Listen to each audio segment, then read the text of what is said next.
Fala, Nação Azul, seja bem-vindo a mais um vídeo do canal Cruzeirense Apaixonado. Eu sou o Wallace Júnior e hoje a gente está com um vídeo sensacional, hein?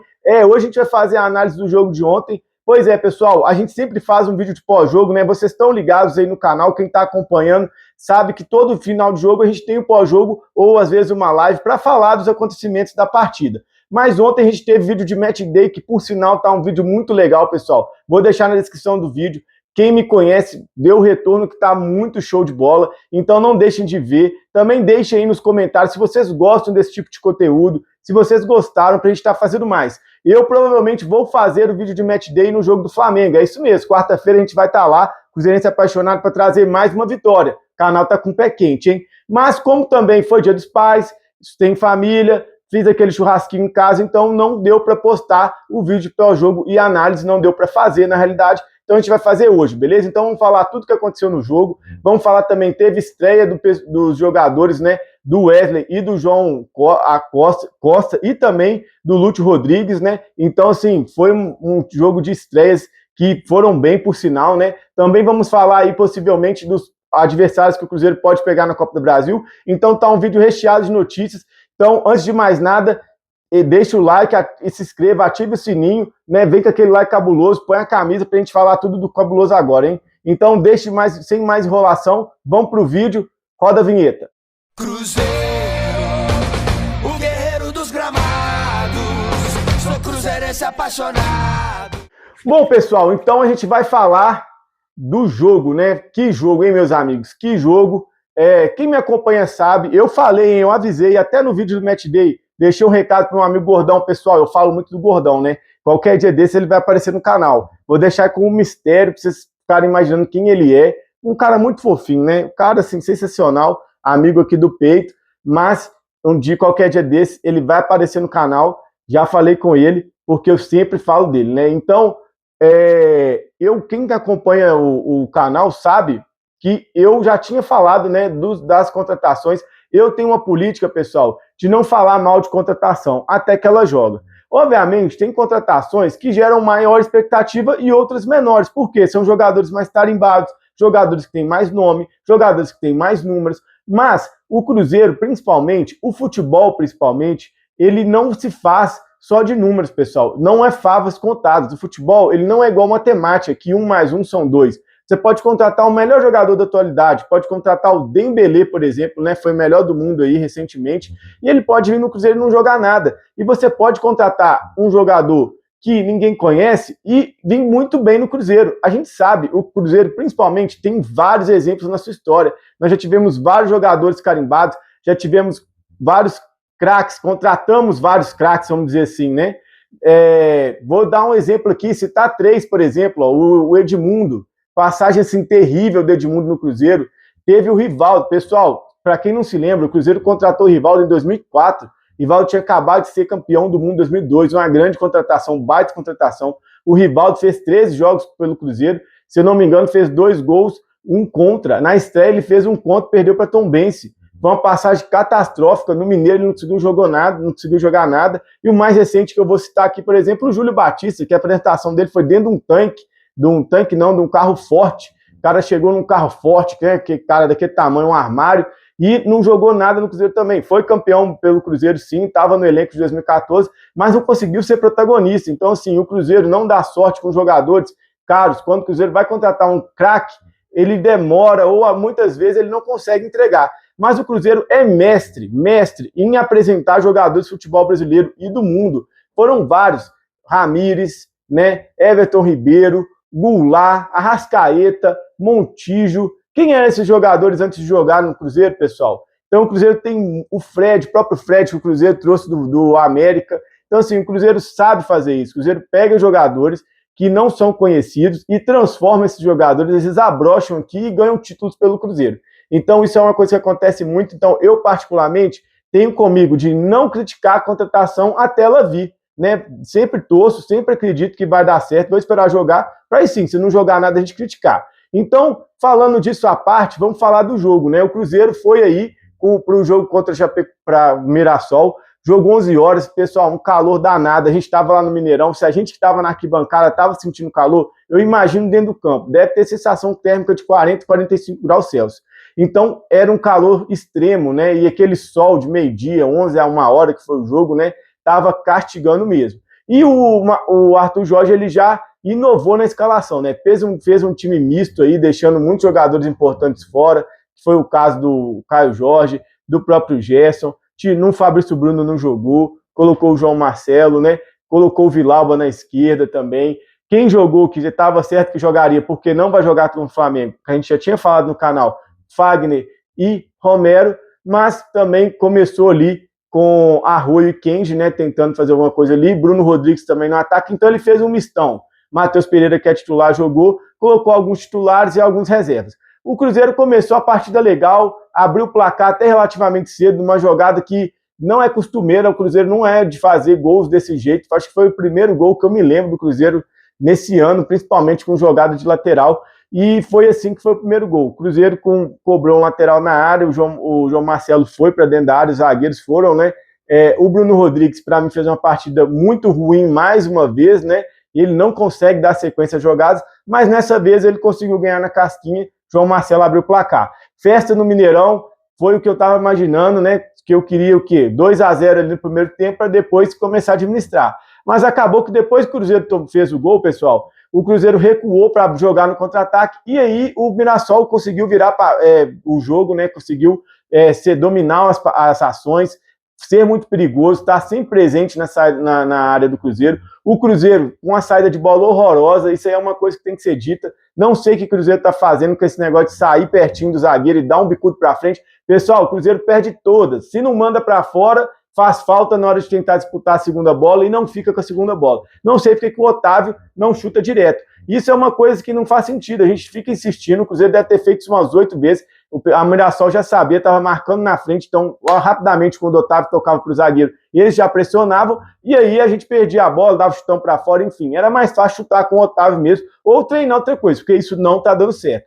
Ao contrário, o Mirassol já estava saindo tranquilamente, estava saindo de trás, muitas vezes eles cortavam para o meio, e o jogador já ia passando, deixando 2 para trás, e assim, o Cruzeiro estava com a marcação muito frouxa, até falei isso lá durante o jogo dentro do estádio, estava a marcação longe, aquele arame liso, não arranha ninguém. Não sei se era o cansaço, né? O time estava vindo fadigado e o sol também, mas o sol era para os dois. Fato é que o Mirassol começou a marcar muito melhor, começou a marcar pressão, e numa dessas pressão, o Otávio fez uma excelente defesa de cabeça, um bate-rebate na área, a bola sobe para o jogador do Mirassol, que dá uma bicuda nela, tem um desvio e bate no braço do jogador do Cruzeiro. Na hora que eu vi o lance no estádio, eu achei que o juiz tinha marcado falta pra gente, porque os 2 jogadores, eles trombaram ali dentro da área, caíram e tudo mais. Mas aí eu vi que o VAR chamou, ele foi pro VAR, fiquei sem saber o que aconteceu, o pessoal falou que bateu na mão. Depois que eu vi o lance em casa, eu não achei pênalti, a gente tem que falar. Por quê? Se a gente não fala, passa batido. A gente ganhou 3-1, beleza, tudo lindo, maravilhoso. Mas um lance desse, para mim, foi incorreto. Por quê? Houve desvio antes, ele chuta, bate na perna do jogador Cruzeiro e depois no braço do outro jogador, que não tem tempo de reação. Se tem uma coisa que é básica nas regras, pelo menos de arbitragem agora, porque praticamente tudo é interpretativo, mas tem uma coisa que é clara, que é certa, é que se a bola é desviada depois bate na mão, conta como um toque involuntário, porque o jogador não tem como saber para onde a bola vai. Então, assim, para mim, não deveria ter sido marcado o pênalti, mas ele marcou o Reinaldo, que a gente tinha até chamado a atenção nos nossos vídeos de pré-jogo, né? Que é um jogador perigoso, ele até jogou bem, estava conseguindo algumas arrancadas ali, ele bate muito bem na bola parada, bateu o pênalti 1-1. O jogo continuou ali morno, o Cruzeiro tentando alguma coisa, mas não conseguia nada, veio o segundo tempo, e aí sim veio a entrada dos jogadores, né? O Arthur Jorge já com 10 minutos já perdeu a paciência, foi trocando alguns jogadores, e entrou os 2 pontas. Tirou o Kenji, que para mim foi o pior em campo, não conseguiu arrumar nada. O Vilauba também, pessoal, defensivamente, ok, ele na lateral, mas no ataque ele não acerta um cruzamento. Até brinquei, ele não deve ter filho, ele não deve ser pai, porque assim, para cruzar tá muito difícil. Brincadeiras à parte, mas sim, ele é muito ruim no apoio ofensivo. Ele faz um apoio defensivo, beleza, faz a parte dele, mas ofensivamente é nulo. Então, a gente precisa, quando for jogar para ganhar, não dá para ser com o Vilauba. Mas, voltando ao Kenji, para mim o pior da partida, o Arroio tentou algumas coisas, mas também não foi bem, o Arroio não tá vindo de boas partidas, né? Agora tem concorrência, a gente espera que ele evolua e mostre mais futebol, porque senão ele vai ficar no banco agora que a gente tem algumas opções aí. Então o Arthur Jorge já trocou as pontas de cara e aí já deu uma melhorada absurda, colocou também o Lucas Silva no meio de campo, né? Tirou o Zé Lucas, desculpa, que fez uma grande partida, tá? Ele é um jogador, assim, que vendo no campo, para a bola, pensa, ele não é afobado, sai jogando, tem um drible rápido, ele segura bem a bola, ele esconde bem a bola. Que jogador bom. Obviamente é a primeira partida dele, né? E ainda é por isso que ele chama mais atenção, porque é um jogador dessa pouca idade, lembrando, ele tem 18 anos, dessa pouca idade, ter uma desenvoltura dessa, não sentiu o jogo. Ele deu entrevista falando que deu aquele famoso frio na barriga, né? Mas ele foi muito bem. Tem lances compilados dele aí na internet. Se vocês verem os lances, eu vi um que pegou só os lancezinhos dele. Cara, ele não perdeu uma bola no meio de campo. E ainda conseguiu passar de alguns marcadores, abrindo bem a bola, bons passes. Foi, assim, um achado do Cruzeiro. Acho que é um garoto que tem muito futuro. Vamos ficar de olho nele.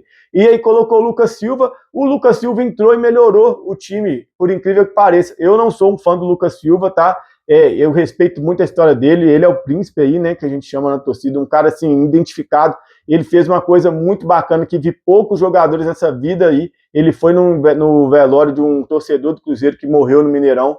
Ele teve a cabeça esmagada por um ônibus, né?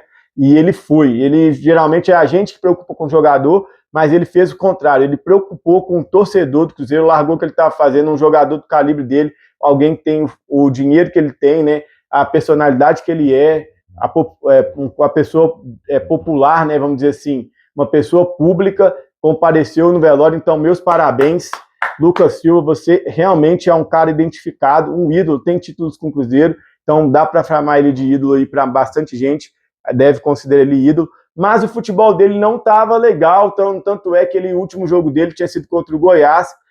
Eu acho que ele tá lento, né? Ele já sempre foi um jogador mais cadenciado, agora que ele tá ficando mais velho, ele tá ficando mais lento ainda, e eu acho que ele foi bem, não estava rápido, mas quando ele entrou, ele conseguiu dar aquele espaço, porque ele é muito bom de lançamento, ele tem um passe longo muito bom. E ele conseguiu desafogar, conseguiu lançar para os 2 pontas, entrou o 6-7, nós vamos falar sobre eles, entrou o Wesley, e assim, na primeira jogada, o João Costa, né, ele já abriu para o Fagner acreditou, não conseguiu pegar, na outra ele deu um bolão para o Wesley dentro da área, que ele deu um chute na lua, acho que estava empolgado, frio na barriga, então ele foi bem, gostei das ações dele. O Wesley entrou também muito bem, indo para cima, tá fazendo o que a gente fala com o Kenji. Pessoal, a gente cobra muita base, mas isso a gente não pode, o Kenji não pode reclamar. Ele é um jogador da base, um dos poucos, que teve muita oportunidade, muita chance. Não estou queimando o garoto, ainda tem espaço para poder mostrar o futebol dele, mas ele tem que fazer isso que o Wesley fez ontem. Ir para cima, pega a bola num contra um, no X1, vai errar uma vez, vai errar duas vezes, mas tenta, uma hora consegue, puxa uma falta, acha um cartão, porque ele está muito tímido. Para mim, o futebol do Kenji hoje está um futebol tímido, acho que essa é a palavra, ele não está conseguindo ter desenvoltura, né? Se bem que, como eu falei, contra o Curitiba ele fez uma jogada boa, que foi ele que deu o passe para o Gerson cruzar e gol do Matheus Pereira. Mas o Wesley entrou com muita desenvoltura, já no primeiro lance também tentou um drible, conseguiu, depois a jogada não completou, e aí veio o gol dele, ele fez o gol na estreia, né? Também colocou o KJ na frente, né? Tirou o Matheus Pereira para descansar, KJ já no primeiro lance, já mostrando por que ele é o titular, e depois no lance do Fagner, que é um lançamento muito bom, que o Fagner também faz isso, ele recebe uma bola, tira do zagueiro num chapéu, mete um golaço de prima, sem deixar cair, a bola quica no chão, golaço do KJ, e ele que está voltando a marcar sempre, né? Fez de pênalti, a gente precisa desse pé calibrado, KJ, ainda mais para quarta-feira. Então é um jogador de referência e muito bom ele ter feito o gol. Todas as crianças são apaixonadas com ele. Perguntei várias crianças lá, quem vai fazer o gol? KJ, faz o K. Então é isso mesmo, a gente precisa desse jogador. Lembrando que o KJ é o jogador com mais gols no Brasil desde que ele veio para o Brasil. Então, se pegar o recorte desde que ele chegou, que ele pisou no aeroporto, é o jogador que fez mais gols desde que ele está aqui. Então, a gente vê a importância desse jogador. E para fechar com chave de ouro, o Wesley, numa outra jogada que ele tentou, ele foi igual um raio do estádio, não deu nem para ver qual que foi o lance. Eu vi que ele pedalou, gingou e botou no meio dos 2 zagueiros com muita velocidade e bateu chapada no canto, 3-1, um golaço, festa da torcida no Mineirão. e a gente ficou muito satisfeito. Um ótimo Dia dos Pais, um dia maravilhoso. Então eu achei que dentro do possível o Cruzeiro jogou bem, o primeiro tempo um pouco abaixo, nós perdemos o controle aí dos 10 aos 35 minutos do primeiro tempo, mas com a entrada, entendo, time misto, modificado, não tem tanto entrosamento, muito calor, é totalmente compreensível. Segundo tempo, com a entrada desses jogadores, melhorou muito, o Cruzeiro buscou o resultado e era isso que interessava. Sempre falei aqui, a gente precisava ganhar e ganhar bem para ir com confiança para o jogo de quarta-feira, que quarta-feira é guerra, beleza? Então, acho que é isso que a gente tem para falar. E também a estreia, também entrou o Lúcio Rodrigues, que não teve tanto tempo para mostrar futebol assim, que ele entrou no finalzinho, faltando uns 4 minutos, mas tenho certeza também que é outro jogador que vai agregar muito, beleza? Então, acho que fica aí o bom jogo do segundo tempo. O que fica de positivo? O bom jogo no segundo tempo, a entrada dos estreantes, né? Zé Lucas, João Costa, Wesley e Lúcio Rodrigues. E também a vitória, né? Porque a vitória que interessa, 3 pontos, a gente foi para 5º lugar, uma arrancada sensacional. Lembrando que quando o Arthur Jorge pisou aqui em BH, o Cruzeiro estava com 4 pontos em 8 jogos, e hoje o Cruzeiro está com 33 pontos aí, tá uma arrancada sinistra, cabulosa. Então o trabalho do Arthur Jorge, ó, é de bater palma, porque o cara é bom mesmo, tá? E olha que poderia estar melhor se não fosse um ou outro joguinho aí que a gente vacilou. Principalmente quando a gente estava com o Tite, né? Aí não tem nem como falar que a gente conseguiu só 4 pontos em 32. Bom, hoje teve a estreia também, né? Estreia não, a apresentação oficial, porque eles estrearam, né, no domingo, estrearam ontem, e teve a apresentação oficial dos dois. O João Costa falou aí o porquê do 6-7, né? A gente fez até um vídeo, se era porque ele farma aura ou farma gol. Também o Wesley falou aí muito emocionado, né, do gol que ele fez. Eu vou colocar para rodar aqui para vocês, ver um trechinho da entrevista deles. Olha aí para vocês verem. Por poder ter dado esse gol de presente pro meu pai, acho que ele, mais que todo mundo, sabe o quanto eu amo ele. E muito feliz por ele estar aqui e dividir esse momento comigo, é muito especial para mim. Papai e mamãe, eles estão aqui, eu queria agradecer isso publicamente para todos. Muito obrigado por tudo, amo vocês. Muito legal, legal. Ô João, antes de você entrar, os nossos amigos jornalistas que estavam aqui, eles estavam fazendo aqui praticamente quem faria a pergunta do número que você escolheu para vestir a camisa do Cruzeiro. Então, para não dar confusão... Já sabia que essa era a primeira. Então, para não dar confusão, nós membros da TV Cruzeiro vamos fazer essa pergunta. Você já deve ter visto o vídeo do 6-7, você virou uma trend, eu queria que você comentasse, até porque está todo mundo curioso aqui. Para farmar a aura. Não. Acho que para quem ainda não sabe, o 67 foi um número que eu comecei no profissional. É um número especial, onde eu pude fazer meu primeiro gol e é onde abriu as portas para mim. Então, tenho até... Bom, tá aí, pessoal. Então, eles se apresentaram, né? Muito interessante. Então, o 6-7 não tem nada a ver com Farma Áurea, né? É um número especial para ele. Então, boa sorte aos dois. Já estreado com o pé direito, continue nessa evolução que a gente vai precisar muito de vocês, beleza? Bom, então agora a gente vai falar um pouquinho, amanhã tem sorteio da Copa do Brasil, né, pessoal? Vamos descobrir quem que a gente vai enfrentar. No nosso nível de sorte, provavelmente vamos pegar Palmeiras, né, porque o Palmeiras para mim, um adversário que pode dar mais trabalho pra gente. Mas tirando o Palmeiras, pessoal, eu não vejo ninguém que o Cruzeiro não seja favorito não, tá? Não é arrogância, a gente tem um time melhor dos times que ficaram. Quais foram os times que passaram? Os 2 gaúchos, Grêmio e Inter, então eu acho que o Cruzeiro tem mais time. 2 paulistas, que é o Palmeiras e o Santos. 1 do Rio, que é o Vasco. 1 da Bahia, que é o Vitória, né? O Vitória eliminou aí o Atlético Paranaense até de forma surpreendente. E o Peter Kahn, né? O segundino de Minas aí, nosso rival aí, nosso filho, né? Falar em Dia dos Pais. O Alt Mineiro, o Kahn, cansado de apanhar no Mineirão, também passou. Então a gente vai descobrir aí amanhã no sorteio na parte da manhã, 11 horas da manhã, para saber quem vai ser o adversário do Cruzeiro. Quem vocês acham que a gente deve pegar? Quem vocês acham que é o adversário mais difícil? Quem vocês acham que é o mais fácil? Bom, eu, como falei aqui, acho que o Palmeiras é o mais difícil, e o mais fácil eu acho que eu ia de Santos, viu, velho? Santos ou Vitória, mais fraco tem muito, Santos, Vasco. Só se a gente der muito azar. Ou então pegar logo o segundino de Minas pra gente fazer igual fez ano passado, amassar lá na Arena, meu rival venceu, e no Mineirão. Então, tô sem preocupação. Como o Palmeiras geralmente é um time sortudo, eu nunca vi um time com tanta sorte para sorteio igual o Palmeiras, Eu acho que a gente não vai pegar esse porque eles devem pegar o mais fraco, talvez o Vitória, Santos ou Vasco. Então vai sobrar um dos outros pra gente pegar, beleza? Vamos descobrir amanhã e aí vocês deixem no comentário o que vocês acharam. Bom, pessoal, então é isso. O vídeo aí, se você chegou até o final, deixa o like, se inscreva, ative o sininho, para não perder nada. Essa semana aí vai ter muitos vídeos, vai ter muito vídeo legal, muita coisa legal, muitos shorts. Vamos fazer aí o Match Day do Flamengo, então não deixem de ver, vai ficar super legal. E não deixem de ver o Match Day de ontem, para vocês verem se vocês gostaram. Mais uma vez, deixem aí no comentário o tipo de conteúdo, se é legal, se vocês curtem, a gente está fazendo mais, beleza? Então, aquele abraço, bom dia, boa tarde, boa noite. Tamo junto. Tchau, tchau.